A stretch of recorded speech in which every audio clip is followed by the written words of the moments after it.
Hey everyone, welcome to this explainer. Today we're uncovering how a concept that's literally millions of years old is about to completely redefine human connection online. I mean, if you've ever felt like the way we interact on the internet is just fundamentally broken, well, you are definitely not alone. We're going to be looking at the fascinating mechanics of swarmins. It's a technology that takes the perfect, natural systems of the biological world and applies them right to our digital lives. Let's get into it. Okay, so let's start with a hard truth. Modern digital life leaves us feeling incredibly isolated and honestly overwhelmed. Think about it. We carry these supercomputers in our pockets, right? They can connect us to anyone on Earth in a fraction of a second. But if we're being completely honest with ourselves, how often does that actually translate into a genuine, real-time connection? On paper, we are more connected than at any point in human history, yet study after study keeps showing us the exact same thing. People feel more alone than ever before. And there's a very good reason for that. Our current online systems simply weren't built for our well-being. Instead of real connection, we're hit with massive information overload. We're drowning in a sea of fake content and bots. And we're constantly subjected to centralized algorithms that are literally designed to prioritize addiction over actual value. The platforms we use every single day, they're engineered to capture your attention, not to foster meaningful relationships or build real communities. So our current reality ends up looking a lot like this, staring at screens completely surrounded by chaotic floating windows of clickbait, notifications, and endless drama. We're just consuming content, passively scrolling in total isolation, and totally disconnected from the real people behind the avatars. It's just a one-way street of consumption. It's loud, it's exhausting, and yeah, it is fundamentally broken. It's absolutely time for something better. Now here is where it gets really interesting. To fix the internet, we don't actually need to invent some brand new behavior from scratch. We don't need a complex new theory of human psychology. We really just have to look outside. What if the absolute strongest, most efficient, and most protective networking system already exists, and we just haven't applied it to our digital infrastructure yet? Nature actually solved this exact problem millions of years ago. Think about it for a second. Birds in a flock don't stop to type in a search bar to figure out where the group is heading. Fish in a massive school aren't endlessly scrolling through feeds to find out where the predators are. Ants don't send out friend requests to build a colony. They just move, seamlessly, in swarms. They are instantly synced. They possess this natural, built-in ability to connect, communicate, and react in real time with zero friction. It makes intuitive sense immediately when you see it in the wild. And that brings us to the concept of collective intelligence, which is really where the magic happens. In nature, an individual fish or a single bird is highly vulnerable on its own. But the moment it joins the swarm, everything changes. That individual instantly benefits from the sensory input of the entire group. If a predator comes from the left, the fish on that side react, and the entire swarm ripples and moves away in literally milliseconds. Decisions become exponentially smarter in a swarm.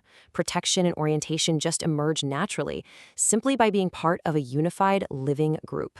When you contrast that natural perfection with our current digital habits, the flaw in our internet becomes so obvious. Existing platforms isolate us. They stick us in a silo where we scroll all by ourselves, and their main goal is just showing us content. Swarm intelligence, on the other hand, is all about moving together. It's not about showing you a static post. It's about connecting you to real people instantly, based on shared context and real-time movement. It basically transforms the internet from a lonely, quiet library into a vibrant, bustling city square. So how does this actually translate into human digital interactions? Well, this is the core of swarmins. It's an AI-powered network that takes those exact natural laws we just talked about and applies them to how we browse and connect online. The goal here is to take the friction completely out of networking. Instead of you having to aggressively search for your tribe, this intelligent swarm network uses technology to automatically surround you with the right people at the exact right moment. Finding the right people becomes as simple, visual, and intuitive as magnets. It works on three really basic principles. 1. Likes attract. Shared interests naturally pull you and other users together into the same digital space. 2. Dislikes repel.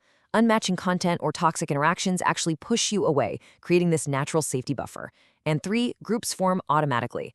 Living, breathing groups of users coalesce in real time around topics, websites, or events without anyone having to manually search or send an invite.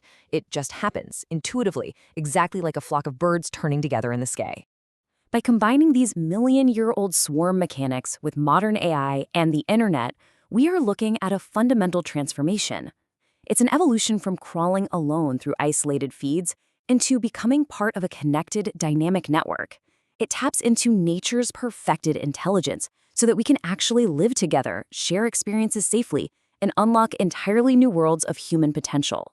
This really puts swarmins in a category entirely of its own. Traditional platforms like Facebook, TikTok, or WhatsApp largely rely on isolating users just to monopolize their attention.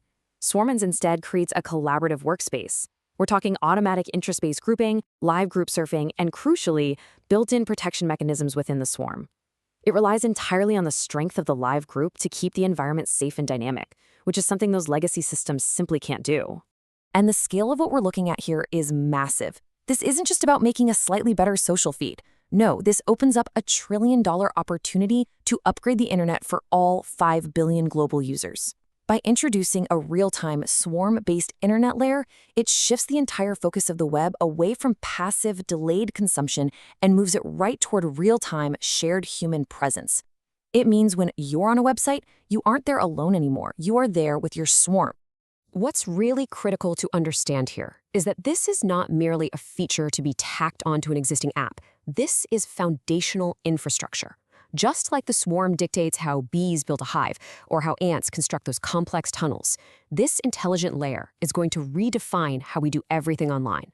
From swarm-based learning, where students solve complex problems together in real time, to swarm-based commerce, decision-making, and even governance, it fundamentally redefines the internet by making the web feel truly alive and reactive to human presence. Which leaves us with this final, provocative thought to take away from our explainer today. We've seen how isolated our current digital design makes us, and we've seen how seamlessly the biological world solves this through collective intelligence.